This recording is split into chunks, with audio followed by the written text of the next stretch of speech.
Salut à vous tous sur le branché et les 3W africashowtv.com. Nous sommes avec Moussala Nanga et nous avons informé na ba couche nyoso. Les lobos à la sécurité dans la Sabino Fondation Moro Oyo et Sungara Batu. Et Sungara Batu na East Africa par rapport à la situation Batu au East Africa. Quand je parle de East Africa, Nathalie, Kenya, Tanzanie, Uganda. Mais pour le moment, tout ça na kati ya Kisasa neka nena eki par rapport à mission na la Sabino lelo nazali na fondation Paul Wanga na la Sabino fondation Paul Wanga précisément na ferme ba bengi ferme Vegash beaucoup de signification Vegash beaucoup yeba pe nini oyo maramunini ozali na kati ya ferme Vegash batambola kaka pona elenya mona mboka te mais batambola pe kaka pona ko informer bino na préféré pena mon cameraman Patrick Plaswali au balusanga ou la sapena bato ba ola ne se peut-être ba koza la baza sirité na o ngana oloba boyebi force Paul Wanga boyebi musala Paul Wanga lelo nazali na base na pour mututu azala na base au baloba ferme mututu akoma na ferme na mais ferme ngozala na ferme ou et puis ça va te misala après ça va te misala na libana mboka pe azo pe ça va te misala awa na mabele na Kisasa yango tuzwa ki pena initiative wana ya kosolola na et koyeba bina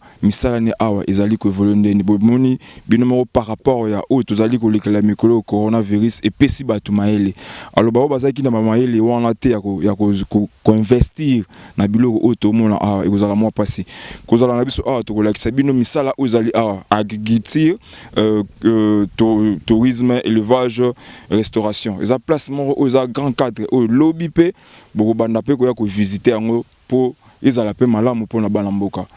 On les a lingomba, aza voisin ya métropole, place Bakunda Rabatu, ya za voisin nango. Alors to matamwa muke ils appellent na o azali ko encadrer misala ni awa to ko meka pe ko soigner pour to me pour apesa biso ba idée par rapport à musala oyo. Vous allez précisément na Métropole 2 Kimpoko vers Maluku. Alors normalement tasko ngomba ozali so na ngomba wana to mona pena métropole to me rapena ko solo la bien et na papa za liboso betela biso na li solo ya mpanzi oyo na roboso na te ko pesa mbote na nana malenge la Johnny Bananga toute la famille les Chibanda je vous salue toi na kati ya ferme Vegash to me rapena ko solo la papa se présenter pendant la bateau ba Hollande biso comme nani comme ngai monsieur Achille Makwela nga nazali bongo manager ya ferme oyo Vegash okoko expliquer biso Vegash cela veut dire quoi Vegash bon Vegash ezali bongo kombo ya entreprise oyo Paul Wanga apesi biso il serait mieux yé mogonde a ko expliquer biso comme azali na biso a ko expliquer Vegash wana soki abimisi yango e uti wapi mais biso ezali kombo ya entreprise oye apesi biso ba on a bo s'abonner pour ça la bien la chaîne au cas mo repesa bino information pese biso nanu ou banana no ko zala manager awa yesla combien de temps bon en tout cas ferme oyo tango Paul Wanga asombi mabele oyo depuis 2016 et Oumeli déjà moi mouké déjà 4 ans ezalaki zamba bomona ngo boyete ezalaki zamba banzete biloko ebele donc ezali pena musala makasi esalami awa depuis 2016 Paul Wanga bundi wana za musika azali banda ya mboka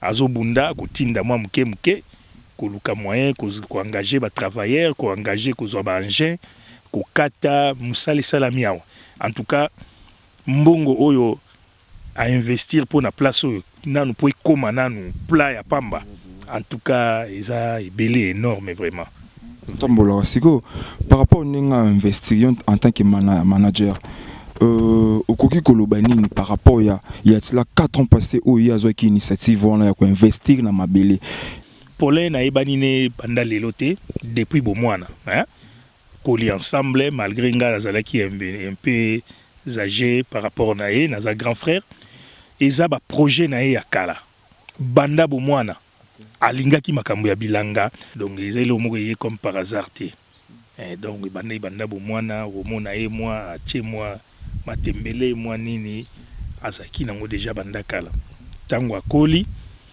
moi eloko emonani mbala moko a s'inspirer car na eloko na ye o yazalaka nango yango moni ba réalisation oyo donc yé brusquement te parce que ne bando ça ne musala de loin en outil nambongo et pour le moment asa sur le terrain beaucoup différence on est au moment où peut musala ça la présence na ye.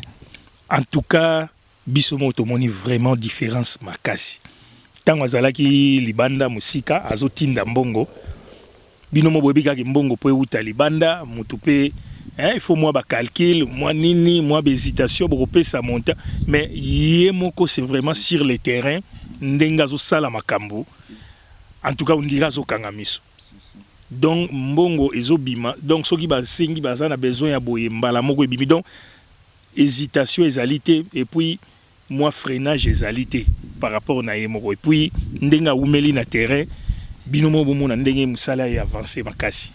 Donc, en tout cas, vraiment merci de nous préférer pour notre matériel. Moi, ngomba pour ça, tout le monde a place au ferme au Kabouani na métropole. Parce que métropole, deuxième métropole, les a place bakunda rabatu.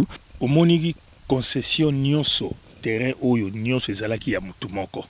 Eza kombo ya papa moko boye ayebani pe kotoyo papa Baluka. Avenue opeza ina kombo ya papa Baluka. Papa Baluka komi mkolo.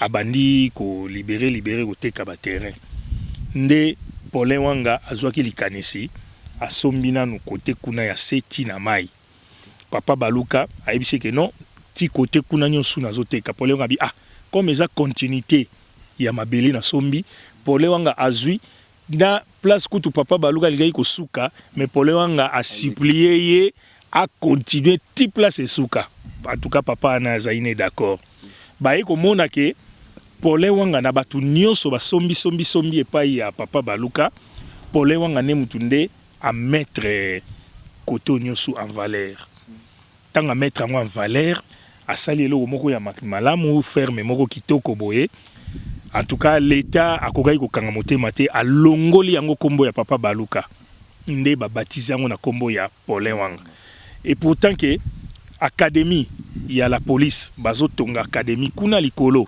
olege ba pesa ngo kombo ya académie mais tu comprends était ba préféré ba pesa ngo kombo ya Paulin Wanga babi par rapport un individu azo réaliser ba projet à minene boy yango ba pesa ngo kombo ya Paulin Wanga. En tout cas merci boka ndenge ndeko zali ko loba ngasinga susi nanga to suwe nanga eza matomo na ngomba à partir de ngomba nde to mega moko sur parce que na ngomba nde bokomona limite ya ferme Vegash na métropole 2 siko na moni mwa ba pondu mwa ba nini pondo botekaka yango to bozelaka ekola après nde bino mo boli yango to boteka oyo eza na se eza pe na ba projet ya kotia biloko koto tolobai ke ye moko agronome alobi ke non koto eko vanda bongo te sengeli déjà to banda kotia banda na coin ti likolo ya ngomba tina se baseka ba pondu na pondu na ba pondu oyo biso to monaki onka bongo bongo mais na koyebisa yo ke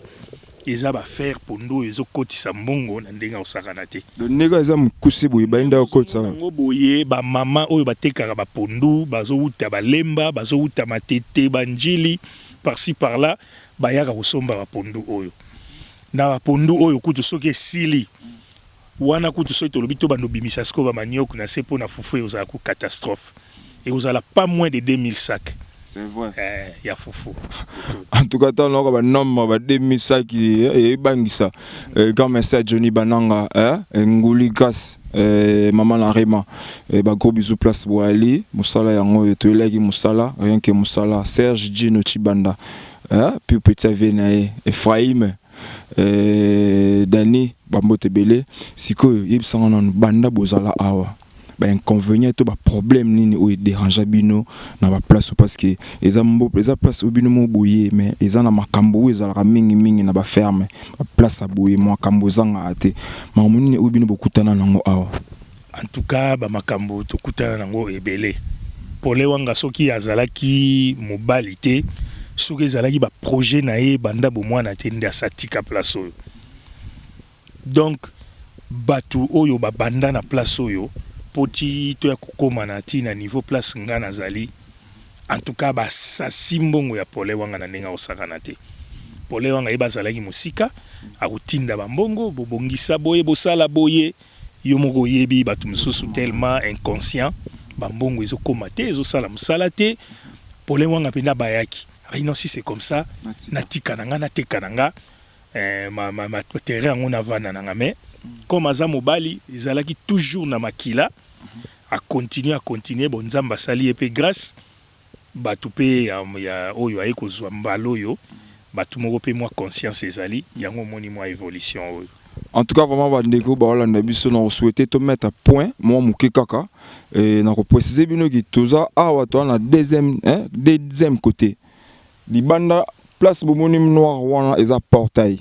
Alors, de l'autre côté, il faut portail, et puis, sous là. Balaba, il y a la carte, mais ferme, Vegas, et ça, na deux côtés. Moi, que ça côté, moi, que ça pour nous, na 16 place obisomo tomoni bato bazolo na tomoni pe ba misi tokola kisabino na ndenge élevage ça en panzona mais pour le moment to tient moi point pour la moi to que non moi likolo tout monde appelle ngomba wana juste moi quelques minutes après to zonga na c'est pour to continuer mission na biso. Merci. Bon mon appelle ferme Vegas et fondation Paulin Wanga ya yemoko Paulin Wanga bambo te belé place à Hollande biso tala musala yango salama na sabino ki liboso na biso ningi to abu to mona métropole place bakunda ba deuxième métropole de yi azapena limite entre métropole azapena voisin métropole mon point na biso fleuve Congo yango mon manager expliquer non nous tout par rapport à ningi bokota déjà awa ba difficulté ni beaucoup temps nango par rapport à bato oyo bazara tout autour na binopo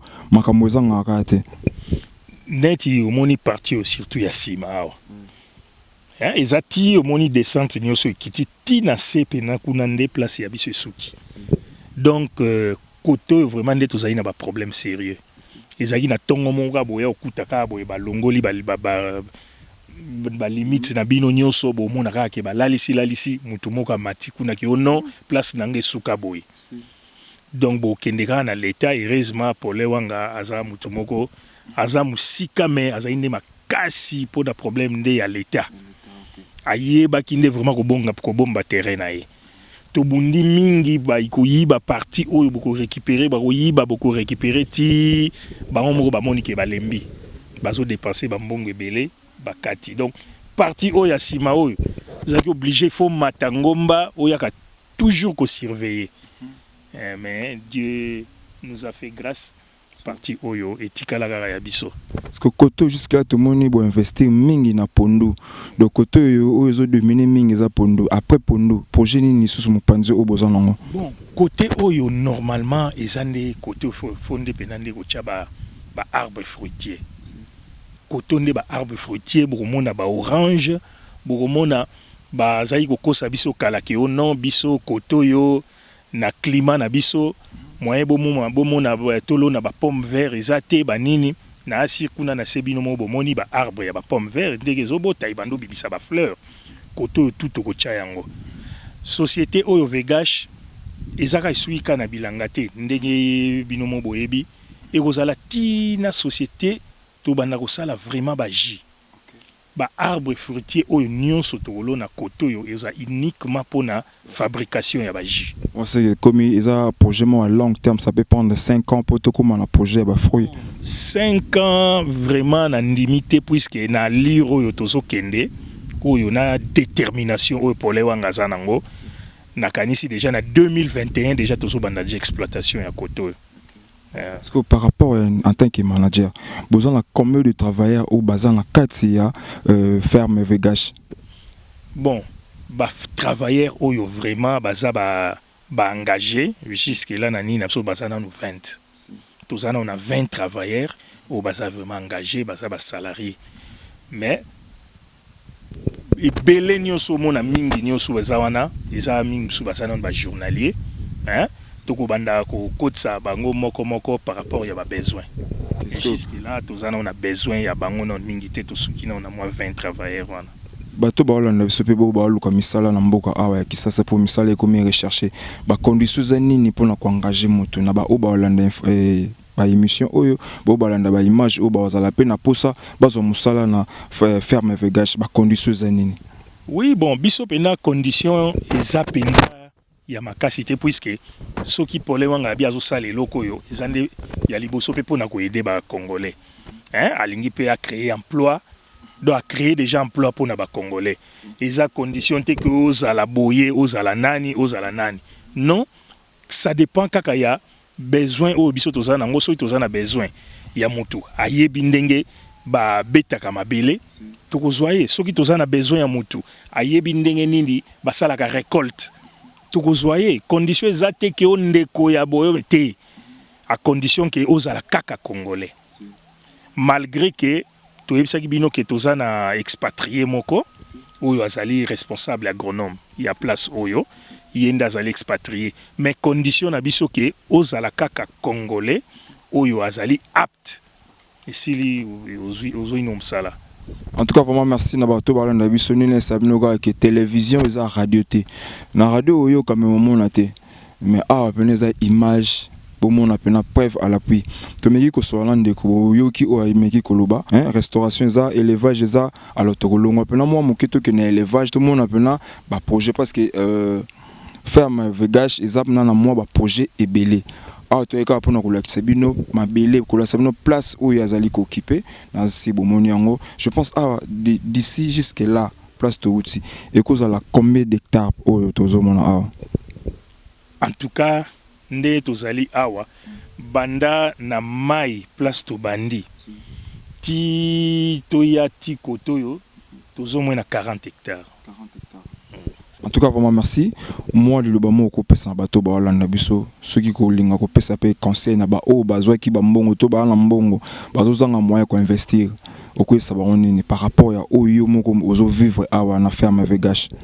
En tout cas na kosenga vraiment na ba congolais eza kutu lisolo te ya koyoka na sango nga moko nazo vivre na moni comment est-ce que agriculture élevage pêche ndenge eza na mbongo donc na moni yango nde mte ko développer mboka na biso en tout cas na sengi na bato nyonso moto amonani azwi mwa eloko nzamba pambolier en tout cas kokeno to luka kaka diamant okendo luka mine o luka soki nini en tout cas yaka na agriculture en tout cas Paulin Wanga azali na ye wana aza disponible soki pe bolingi na asir bino moko pe bosolola na ye akopesa numéro na ye oyo aza na besoin ya conseil akokuta akobenga ye akosola na ye akopesa conseil po ye pe akoma lokola ye.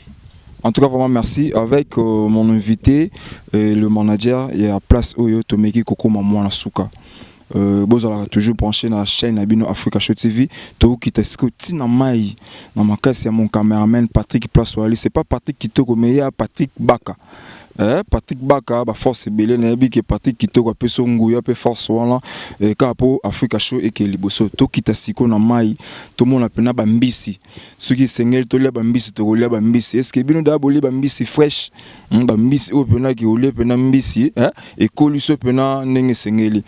Restez toujours branchés sur votre chaîne Africa Show TV avec mon invité Toké. Mais liboso nanga na robo sanate na sabino ke liboso nanga eza métropole. Ba o ba kufela bandeko o ba na kata métropole boy ba ke ndeko na bino la na métropole aza voisin ya ferme vegage.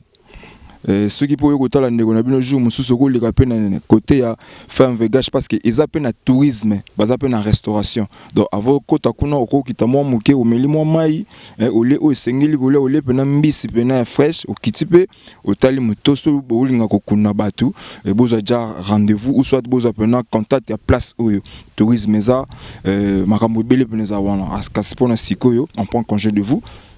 Vous avez toujours branché sur les www.africashowtv.com to kitasko na mai pour ça la bien. Merci. Après va l'appui tout la kisabino misala parce que ndenge to tambo to moni ba travailler baza awa. Alors yo za pour être polo waka ba pour être to liate oloni mabato bengo pour être to liate pesa ba misala ba beaucoup la paix famille na bango ba beaucoup la paix bandeko na bango lelo to za na ferme vegage ya fondation Paulin Wanga ya yemoko Paulin Wanga. Bomoni ba image on azali na la manager les losko na minutes oyo na la kisabino superviseur o atala ba misala nyonso oza to komeka ko sola na malheureusement que azande ko na bisote aza expatrié à Utilibanda to meka koyoka un Congolais qui donne le travaux aux expatriés c'est dit à quoi, c'est par rapport à quoi. Alors, avec le superviseur et avec lui, on aura vraiment le temps de partager. Et Monsieur Victor, je vous appelle. Bonjour. Bonjour, comment vous allez? Oui, ça va. Moi, c'est Junior Kankonde. Et les gens qui sont en train de nous suivre ont besoin de savoir qui êtes-vous. Ok, moi je suis le responsable de la ferme Végage. On m'appelle Vogodu Victor Gabriel. Vogodu Victor Gabriel. Vogodu Victor Gabriel. Et le mot Vogodu, c'est pas pour les Congolais, monsieur? Non, je suis un Béninois d'origine. Et le patron est venu au Bénin me prendre pour venir ici pour développer la ferme. C'est depuis quand que vous êtes au Congo? Non, je suis au Congo maintenant, ça fait bientôt 3 mois. Bientôt 3 mois. Bientôt 3 mois. Votre présence ici au Congo, qu'est-ce que vous avez aimé au Congo? D'abord, j'ai aimé l'atmosphère et que comme l'agriculture est une passion pour moi, je suis rentré encore dans l'agriculture. J'ai dit que je dois bien travailler dans l'agriculture pour montrer l'évolution de l'agriculture moderne. Rappelle-nous un peu, de là où vous étiez au Bénin, vous avez déjà travaillé dans de tels projets, ou soit c'est par rapport à la conjoncture actuelle que vous avez voulu quitter le Bénin pour venir vous installer ici, travailler ici. Est-ce que vous avez déjà fait de tels projets là chez vous au Bénin? Chez nous au Bénin, bon, j'ai travaillé dans beaucoup de structures agricoles. Et après ça, il y a beaucoup d'autres structures qui font que l'agriculture biologique. Ces gens de structures agricoles, moi, j'étais des responsables de chaque unité de production. Vous voyez seulement, d'abord, nous sommes déjà sur l'agriculture. Après l'agriculture, nous avons rentré dans la transformation, dans la multiplication des poissons, disons la pisciculture lui-même, et l'élevage des animaux en général. Abonné na biso ka nene sa bino ki émission oyo, hein? TV za radio T radio, yoka mais mon raté mais Africa Show TV za télévision où il faut boyoka avec preuve à l'appui. To continuer avec monsieur Victor boyoki nenga le bi gazane mon mboka te maeka pour na investir qui ça ces mboka o za polele pour na mutu nyonso ezaloza wapi ozaloza nani yaka na kisasa osala musala. Pour moi déjà exemple monsieur Victor n'est pas congolais mais il a voulu vivre ici au Congo, faire son boulot ici au Congo, gagner son pain ici au Congo. Quand toi tu es au Congo et que tu fais rien, monsieur Victor, présentez-nous vos travail et puis avec eux on aura aussi le temps de causer. Ndeko boni. Madame papa mbotena d'abord. Mbotena boni yo. Te malamu. Comment on Komona Kovo makolo. Kovo zana Kovo na mutu to komona ka Kovo. Komona mbotama na sukite vraiment. Mbotama na sukite. Siko yebisa biso nano awa yo musala nous anini. Musala na ngawa. Naza mutu na sala milanga vraiment. Tumese milanga. Agrobiso papa Victor, monsieur Victor Ayaki. Ayo tangisa biso musala po tokine liboso toza ba jeune. Togo souffrir te il faut tout luka. Musala oyo osala nga po tikaka osala po na pasi ya Kongo to otangela yango to oyebi yango ndenge ezalaka. Musala nga na yebi yango na yeba ndenge ezali ndenge ezangi ba konspect liboso bazala ko pe ba leki biso pe. Monsieur Victor ne moto siko azo lama biso susu to koma susu ndenge azali po to kene liboso. To mona ko zaki ngunzama ndenge zaki ngunzama na to mona musala bano sa nini. Ngai yango yo Oyo sala ozani. Oyo kolongola matiti po pépinière ezala propre aubergine. Tuna ba tomate, andem. Je connais ba oyo ba oyo to mona oyo ezani. Oyo ezo aubergine. Aubergine yango awa calamité to longola po to tshana ba poké. Eza problème ba poké déjà to tsheba fumer tikali to lona ngo. To longola ngo po to lona. Makamno sbe le kamalamu to sepela makasi so biso ba gente to sala boipo. Eza makamo to kene liboso. Il faut connaître ba aubergine obi oza aubergine hein parce que aubergine au pope na tole yango ikene na wenze na kinana ni na wenze ya kingasani to ba mama ba yosomba awa ne bolo nongo boy po ba to ba yango ezo combien de temps? Eza tate mais il faut sanze 3 mois. Il faut 3 mois vraiment to kolia. To sala potolia to sala te poto bebi sa poto na ko sala ka. Depuis bana musala o awa na ferme au sali combien de temps? Awa biso ndenge to ko na musala to kene na biso to kene 3 mois. Yango to kena monsieur Victor.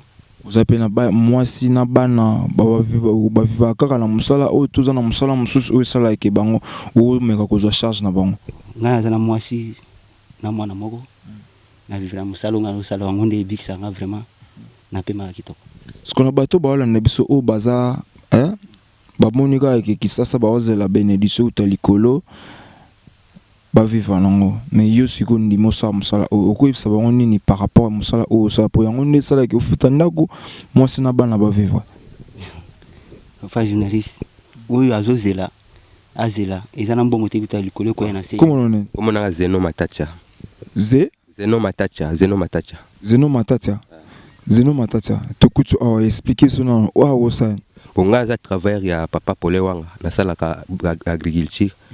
To balusaka mabele tolonaka tolona tomate tolona aubergine tozolona ba concombre papa steak tozolona tolona biloko ebele. Est-ce que to sola ndeko kovo awa na ba oyo abi eza tomate oyo eza aubergine tomate yango wana kuna côté ndeko azali sikoyo aubergine tomate bam bilanga tu otomoni kuna eza ba nipo na mona ibino mota na côté na mona bino bosala o nyoso za wana boloni nini to bando bongisa ba poke potolo na tomate na ba aubergine nega bozo voler ko bisa bango nini ba o ba olanda biso o ba olanda biso e ba sala rapende ndenge biso tozo sala tozo bunda toloni soki biloko ekoli ba mama bakoya ba yeko somba biloko po diminuer chômage na mboka ndenge ezalaka parce que ba o pe ba bineti ba na moni pondo bino pe comme to balona pondo to bato msunde balona pondo biso tolona pondo eza pe biso yo pe comme tolona pondo en tout cas vraiment merci na ndenge to solo na yo to ebiki ezamba la suka te to kuta na supo to solo. Merci vraiment merci na ba onyoso bazolanda biso ba oyo bavandaka bazela ezama be makasi et osenga muto ozala kasa oluka avec l'aération tout l'intérieur sera complètement équipé des matériels qu'il faut. C'est pour cela on a choisi 5 espèces de poissons qui se multiplient difficilement. Il y a d'autres qui se multiplient 3 ans après, 2 ans après. Ça sera des poissons artificiels ou ça sera des poissons naturels? Parce que dans ces moments où on parle ici, il y a aussi à l'étranger, surtout en Chine, il y a des poissons artificiels. Vous mangez des poissons, mais quand même, c'est pas des poissons, mais des poissons en plastique. C'est pas ce que vous voulez nous amener ici au Congo? Non, c'est des poissons naturels. Les poissons qui prennent les durées de reproduction au moins 2 ans, c'est ces poissons-là que nous on va utiliser pour les multiplier, pour se multiplier chaque mois. En tout cas, M. Victor, comme ici jusque-là c'est inachevé, mais je vois comment on est en train de construire. Avec mes téléspectateurs, je vais vous demander de descendre là où il y a le poisson, nous faire voir aussi le poisson, parce que ça fait bail que j'ai pas vu le poisson depuis que j'étais en Thaïlande, je n'ai pas encore vu le poisson.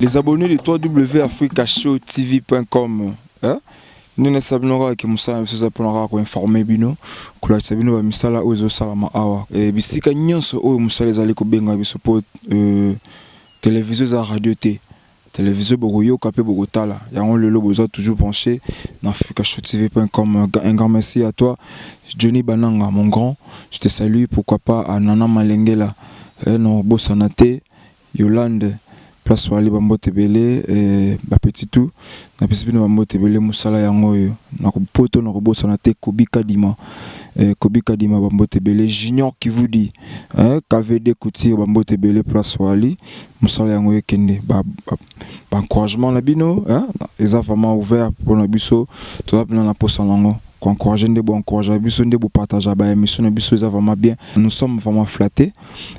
Monsieur Victor, dis-nous un peu l'eau que nous voyons ici, à combien de profondeur? Ok, avant de parler de la profondeur de l'eau, ici nous avons un lac vert. Lac vert. Oui, le lac vert est un lac naturel. Et ce lac a pour profondeur de 35 mètres. de profondeur. Comment il faut faire les activités sur l'eau avant de monter sur l'eau. Parce que l'eau fait peur à beaucoup de personnes. Qu'est-ce qui vous a convaincu de faire vouloir investir dans l'eau? Oui, vous savez, dans l'eau, c'est comme la terre.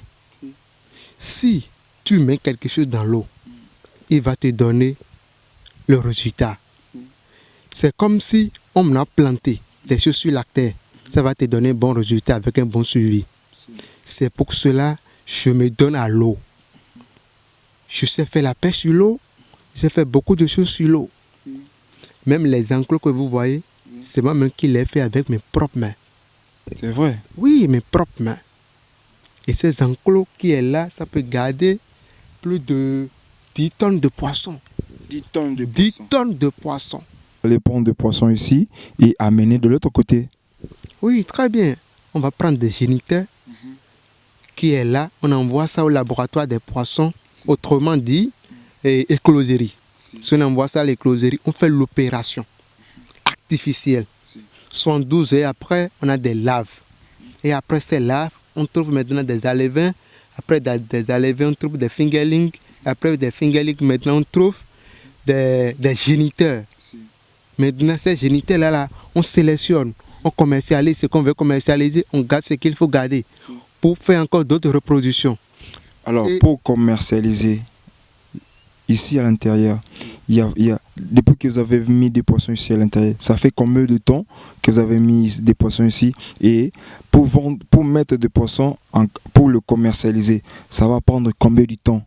Ok, pour la commercialisation, juste après l'opération, 4 mois après, on commercialise les poissons. Mais jusque-là, vous n'avez pas encore commencé à commercialiser des poissons? Non, on n'a pas commencé. L'écloserie est en cours de construction. C'est après la construction maintenant qu'on va commencer l'opération proprement dite. Bientôt en janvier, l'opération va commencer et d'ici en avril, on a déjà commencé par commercialiser les poissons. Alors pour aider aussi les gens qui sont en train de nous suivre, qui ont aussi des tels projets, mais qui ne savent pas par où commencer, quels sont les conseils que vous pouvez leur donner qui puissent aussi améliorer aussi leur projet pour entreprendre de telles choses? Ok, au niveau de la pisciculture, c'est très facile. La pisciculture est très facile. Elle est plus facile que l'agriculture. Le tout, c'est seulement l'eau.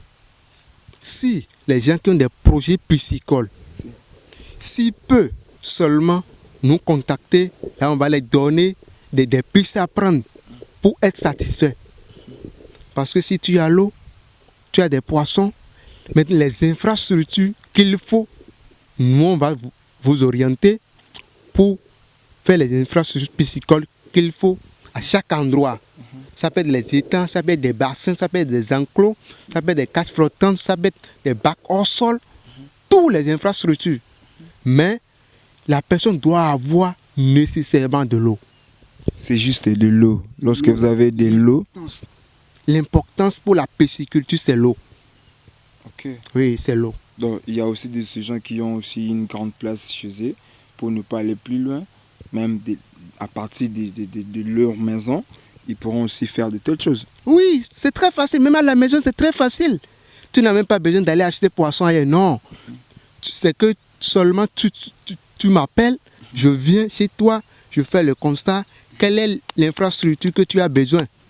Maintenant, si tu veux utiliser des bacs au sol, je te dis. Si tu veux faire des bassins, je vais te dire. Si tu veux acheter des tonneaux pour élever tes poissons dedans, là, je te dis comment il faut faire et comment il faut faire chaque chose avec chaque expérience et chaque test avec les accompagnements des infrastructures piscicoles. Parce qu'il y a beaucoup d'infrastructures piscicoles. Alors, entre nous, quelle était la difficulté que vous vous êtes trouvé ici? Donc, au niveau du lac, là, seule difficulté qu'on avait, vous voyez, il y a des arbres, des herbes. On avait juste prendre des gens pour nous enlever tous ces herbes. Maintenant, après, à part ça, on n'a plus d'autres difficultés. Parce que c'est les herbes là qui englobaient toute la surface de l'eau, qui nous empêchaient d'aller loin. Et pourquoi vous n'avez pas voulu aller jusque-là et vous avez voulu juste le petit place ici, alors qu'il y a encore des herbes là que je vois? pourquoi ne pas aller encore enfoncer de l'autre côté? Oui, vous voyez, s'il y a le vent amène des zèbres là ici. Si le vent change de sens aussi, les zèbres là vont de l'autre côté. Donc, c'est pour ça que nous, on avait enlevé jusque là. Mais c'est le vent qui fait que les zèbres là reviennent encore ici.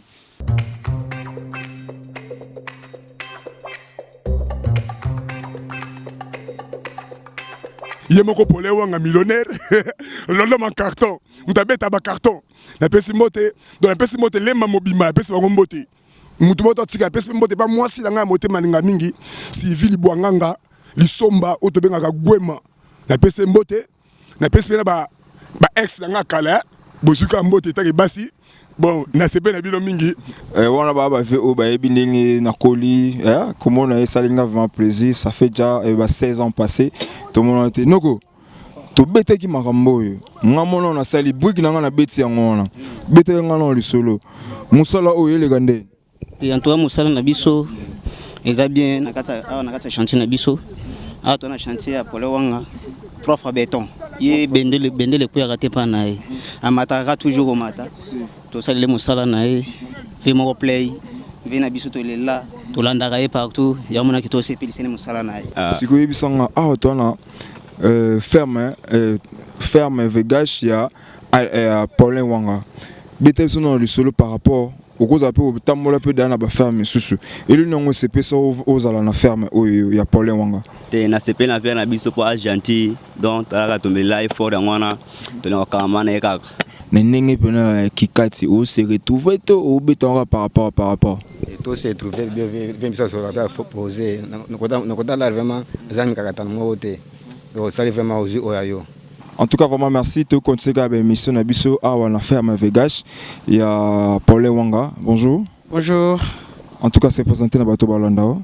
Merci beaucoup, monsieur Armel Abdallah, responsable marketing et commercial ferme Vegash. C'est depuis quand vous êtes ici? C'est depuis quand que vous avez déjà commencé à travailler avec monsieur Pole Wanga? Oui, depuis peu de temps, puisque au départ, je sais pas, dans le balinga, lato français. Voilà, je me sentirais beaucoup plus mieux en français. Alors c'est depuis peu de temps, puisque la ferme, quand elle a débuté, c'était une initiative personnelle à M. Pole Wanga, le PDG de la dite ferme. Alors il a commencé au départ, certes qu'il avait une conviction à Koko Miseloko Mounene. Alors il a commencé faiblement. Alors quand il s'est senti à la hauteur de pouvoir prendre des engagements avec des personnes professionnelles, c'est-à-dire bateau, baébi, métier, alors c'est comme ça qu'il est entré en contact avec nous autres qui sommes un peu forgés par rapport à domaine Lokolo Yangai, à marketing et commercial. Alors c'est pourquoi nous sommes là pour pouvoir relancer les activités. La ferme elle est là, elle existe depuis. Alors Nenge Balona ki biloko et comme sur une étape où il faut biloko wana to bukango bongo bato bakoka ko profiter nango. Voilà où nous intervenons en qualité à marketing et commercial. Donc marketing est pour ko koteka, donc c'est-à-dire ko vendre image, ko ça la publicité. Bato bakoka koyeba ke non ya na ferme moko na komba Vegash oyo et memeli bato biloko ya fresh, biloko ya bio pour bato bakoka ko profiter ole ya ba biloko mususo parce que so moni na Vegash awa okokende côté likolo ou soit aux déjà vous avez déjà connait ouais okomona ba mousson o eza awa ezate lokola ba engrais chimique quoi, donc eza purement bio. Ba mousson eza acheté pas ya bateau bazo beaucoup la ba nyama c'est extrait et puis batiango na mai ba arroser na ngona bisika bati ba plate-bande pour que koka ko fertiliser mabele et koka ko pesa biso fruits eza bio et puis et permettre pesa biso santé kitoko. Voilà pourquoi au mona ba pastèque na biso ba melon na biso eza qualité à bien. Alors déjà j'en profite d'ailleurs pour cette même occasion pour lancer appel. Et pas les Congolais, pour maintenir santé na bango, les personnes qui veulent consommer bio. Alors là, on est en train de consommer purement congolais. Et ça, on va aussi consommer étranger, puisque parmi nos pastèques, il y en a des pastèques qui sont Bénin, Kenya, mais ils ont produit moko chimique. Donc il y a des fruits, des graines tout on a mabélé nabiso naturel et puis si biso mbuma to consommer tranquillement. En tant que directeur marketing, apport nini to projet nini oyo ou memeli monsieur Paulin Wanga oye passé peu non pour. Merci beaucoup pour la préoccupation. Je crois que parler du projet c'est trop large et Rosala Moulaï, mais en un mot, je crois que professionnalisme est l'équipe Maloba. L'équipe Maloba, s'il a été convaincu, c'est que, en fait, s'il a accepté de travailler avec moi, c'est qu'il a été convaincu quelque part par rapport à ma proposition, tout le projet, on a même là qui est. Puisque vous voyez, dans le domaine commercial, et là, l'équipe marketing est athée. Donc, comme on dit dans le marketing, ne se vend que ce qui s'achète. Bon, en fait, ne s'achète que ce qui se vend.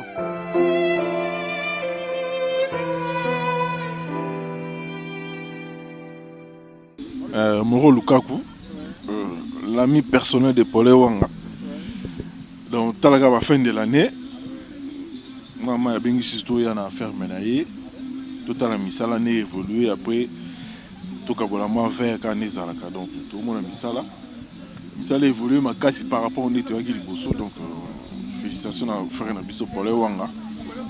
Donc, Nzamba Sungaye na Mamba Osala.